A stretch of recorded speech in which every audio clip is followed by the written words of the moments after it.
you create a charity, it's for the purpose of other people, isn't it? It's to help other people ultimately. I did that knowingly and intentionally, because that's when I came up with the idea. I thought, well, you know, a non-profit's the perfect vehicle. It wasn't a limited company, it was just a non-profit. I didn't really particularly want it to be that way. It was just that was the right thing for it. So then to get support from people, let's say people donated, or people donated in the crowdfund, people come to the events, people support you, people corporate sponsor you, you know, high net worth individuals donate large amounts of money, and then this is our 5th year of operating, and you think, what have we done in that time? Albeit it's been every day hard work trying to get to the end goal. I felt like almost a bit like, what would people think? How dare I not update those people? That, in a way, you know what I mean? It's like, they supported me, they've given their money, time, you know, and it's like, I owe to them really. I owe to myself to communicate the message, because I enjoy doing it, and I want to put, you know, I want to show the raw behind the scenes of building a charity, and how hard it is, and how amazing it is, and how intricate and weird and not glamorous it can be, and how glamorous it can be, but like how just like regular life it is, as it was. At Global Teacher, we want to inspire a movement of young people who want to make stuff, solve problems, be the change that they could possibly be. So I want to expose all of that and show all of that, because I think it's a value, to be honest. In my mind, if I catch up with all that backlog, then we can start telling the story to date. It would feel odd to just start telling the story now, even though I probably could. It feels like there's a little bit of a catching up piece to do, you know what I mean? Just to say, look, from the last time we really communicated anything, you know, this is what's happened since then, and this is the position we're in now. And it hasn't been, you know, an upward curve, it hasn't been a downward, it's been a mix of all sorts. We feel like we're in a good place now to tell you about some of the exciting things that we've done. Because at the end of the day, like, it sounds philosophical, but I've got one stab at creating this organisation. It's something I've always wanted to do, and I feel like it's gone a bit flat because I have had to invest in, you know, making money over here just to keep myself afloat, and the charity didn't in lockdown, and then the economic climate at the moment, it hasn't really gained the traction that I would have liked, or the product wasn't smooth. You know, we've had to do so much just to get a working product out there. So I just think, reveal it all, tell if people are interested, tell them what's happened. So it is Monday, and I have just left the office on launch week. Things so much have changed. We've got 6-figure investment. We never thought we would get here, and now we're here, and in a year's time we'll be in an entirely different place. So it's always good to put the flag in the ground and say where you're at, and then look back in so long and see how things have changed. So that's it. See ya. My name is Janis Green. I'm a retired CEO of a software company, which is actually called SF Software, nice catchy name, but we're known as Pebble. And I'm currently a non-executive director with Global Teacher. I started as a teacher, and my whole career has been based around educational establishments. So I trained at Newcastle and taught in Gateshead. But because I spent my formative years in Africa, I went back to Africa to teach. So I had been a pupil there in the 50s and 60s. I know I don't know about it. But so I had that experience of education in Africa, and then I went back as a teacher. So the whole education framework from, literally globally, I've been part of. I've also taught in Canada and in the Middle East.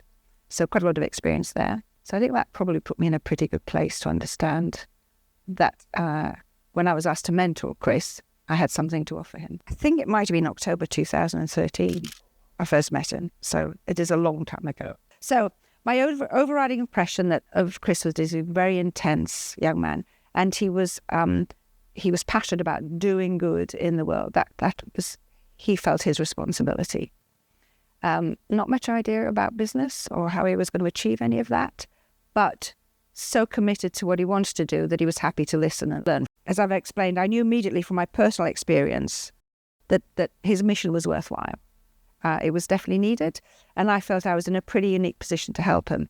Although at the time it'd simply been put together because I think he was interested in education and IT, and that was my business. And I was pretty well recognised in Newcastle as being the leader of a fairly decent team who dealt with that area. However, I did realise as an entrepreneur, and I still understand, that this was not going to be a journey that was based on commercial principles or a financial basis. It's much more about humanity and about, responsibility, ethics, just making the world a better place for as many people as possible. Just before the launch night was, in November 2021, so it set up in 2019, so at that point, so 2 and a bit years, almost approaching the 3-year mark, and after raising smaller grants, like a few £1,000 here and there, and then we got our first 5-figure sponsorship from a business, and then we broke the 6-figure mark with Zero Philanthropy, which was like,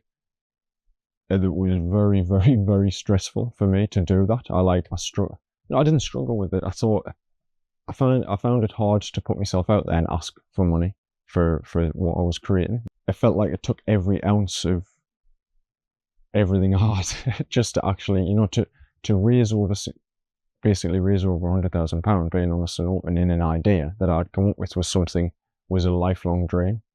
Ultimately, because I've watched The Dragon's Den, I've watched The Apprentice, I've done, and I think, I have actually done that. My idea has done that, and I remember the moment, quite clearly, and it felt like the actual world that I was looking at was different because I was on the other side of that event, and it was just like, wow, this is absolutely incredible. What I've imagined, what I set out to do is actually coming true. So at that point, the options were a lot different. I no longer had to volunteer. We could potentially bring some people in to help me and basically do more as an organisation, so then grow more. And I thought, okay, this is the start. So that was in November 2021, and then December that year, through sponsorship from a company called Herman Miller. They're like an office furniture company. They're now Miller and all, they've combined with another company, but we launched the product in London in their venue, which was like a really famous venue in just a cool part of London, really like quite a prestigious part of London, and it's the Beatles have played in the venue and all this type of stuff. And we went there and launched the product, albeit, there was only a small crowd, but we took everyone down, all the volunteers, the trustees and the non-execs, and we were in the Capitol, and someone from Disney was at the event. We were talking about partnerships with Lego because of the plastic, like the 3D printed plastic and all this, and it was just like, it was surreal, really. That's the aura or the energy of around the whole mission. People who were tapping into it were like, wow, this is going to be amazing. Right. So I need to ask you here, are we talking brutal honesty, or are we talking, an impression that's accurate? Brutal honesty, that we were not well enough prepared is bottom line. Thoroughly, kind of supported the fact that there'd been a lot of people involved and given, generously of their time and skills and expertise. Delighted that they got an opportunity to kind of, be there.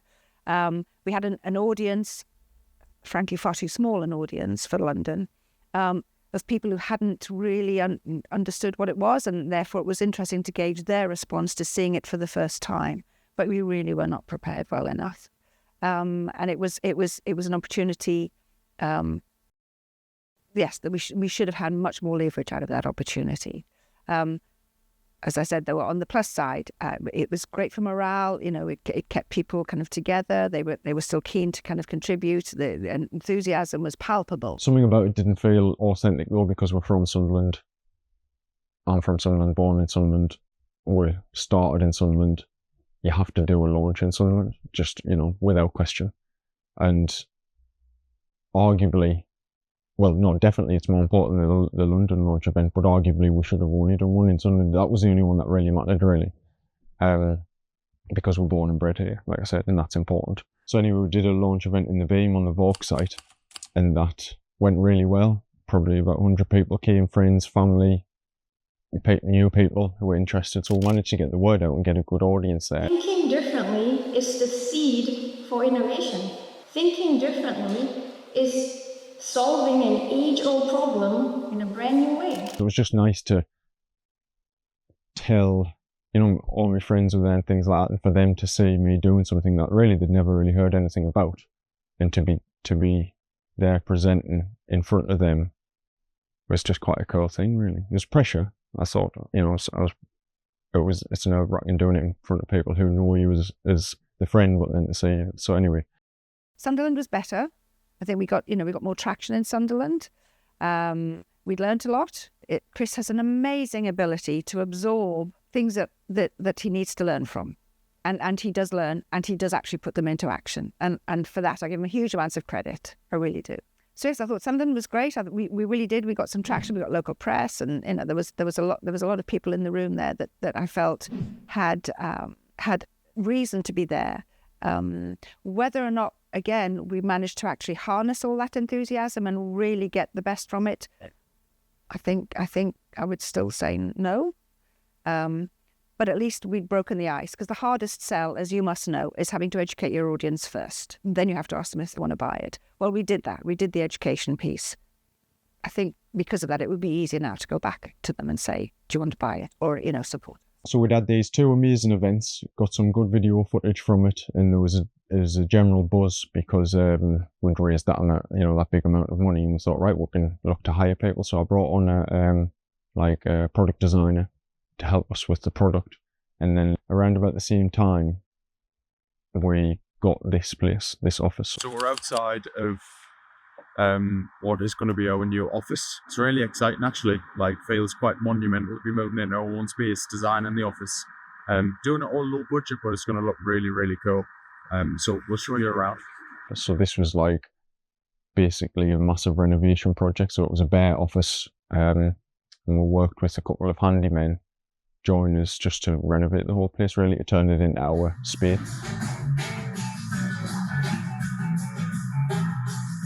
So you can see very quickly, you know, raising that amount of money, taking on a member of staff, doing a couple of launch events, getting a new office and designing it yourself, albeit, you know, doing it all yourself and doing it on a budget, but making it look really cool. And you've got your home again. This is something I'd imagined in my mind for years. I'd sketched it on post-it notes and things like that, and this is, you know, I could swear that room in there is something that I'd envisioned years ago.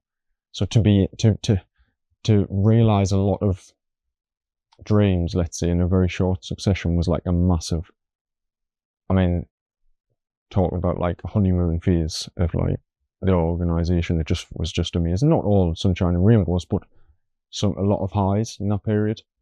And then later on in that year, we decided to take on an operations manager. So there was 3 of us. There was a product designer, an operations manager, and me. And then moving forward to that summer, 2022, brought on 2 interns from the university. So a workshop assistant in here to help our product designer, and then a young guy wanting to do social media marketing. So then having at sometimes 5 people in the office with you guys coming in and different visitors, you know, and everyone kind of coming to see us. It was just like, this feels pretty amazing, you know. I definitely think momentum was the word. There was just a lot of momentum gathering, really. There was a real feeling of like the magic that startups can create, you know, like opportunities and building the team and traction, momentum, and also being like confident in terms of like our language, even things like saying Changemaker or talking about the idea of how we asked for the first amount of money, and the philanthropist at the time came back and said, "Thanks, Chris, Shy Ben's getting out." And there was just so many. It was just an awesome. There was just so much to take from it creatively, and like that fueled our excitement and our attitude and confidence, and it just felt like we're really onto something here. So when we launched the product, let's say it was a product launch, but I think we'd only made 3, and they were all like demo units. So it was like, yes, we've shown the capabilities of them, and we've shown the concept and the principle, and we've shown the software and all that in principle, but now it's actually time to make, let's say, 10 units. Let's make 10 units, 10 working units, and send them to schools around the world and pilot test them. So that was the mission for that year of 2022, really. Can we turn, I don't know if it's relevant, I mean, it's all sorts are going to fall out there, but this is the projector element, including everything else. Can we make 10 of these, which we did, there's 10 sitting around here. Can we make 10, send them out, and ultimately, I suppose, because the idea with the product design elements, the first one is going to be rubbish. It's going to feel, people are going to think, why does it not do this and why does it do that? And actually, this handle will be better here. And it was about just actually putting it into the wild and allowing people to dislike it. That was exciting for me, but I think our product designer, who was closer to the design, maybe didn't find it so exciting because it is out and out. If I was in that position, I probably would feel the same, because when that no one finds them flaws that you know about, because it's ultimately flawed, isn't it? That first prototype, that first design. So, but because I'd like removed myself from the product design, because I thought, well, I've got other things to do as well. So get some product design, get some alterations that'll frame me up to do X, Y, and Z. So kind of passed a little bit of the responsibility over on that, which allowed me to have more of an outside looking in thing, which is really valuable, because you know yourself, it's easy to come up with ideas for someone else's venture or to tell someone else how to do something rather than do it yourself, because you don't have the stress of actually doing it. You've got that clarity of being objective. So that helped me have space from the design, and probably my strength was to look at it from that point of view and critique it and analyze it and evaluate it so that it can be ultimately better. But the product development ultimately didn't go as planned, as probably no product development does, but it didn't go as planned. And we'd set up with HMRC and that to register for gifted, so you get 25 pence to every pound.